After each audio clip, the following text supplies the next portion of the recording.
Y los citricultores de la Safor siguen manifestando su enorme preocupación por la entrada de cítricos procedentes de Sudáfrica. Según los cálculos realizados por la Unión de Llauradors y Ramaders, el caso de que las naranjas importadas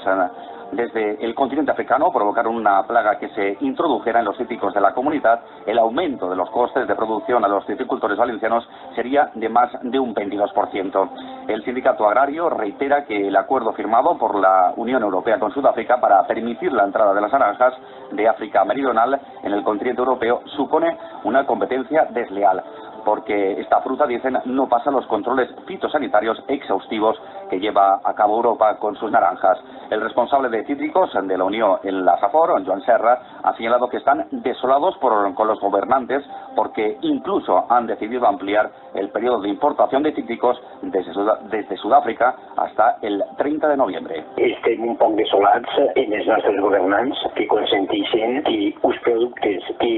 ens perjudiquen moltíssim als nostres cítrics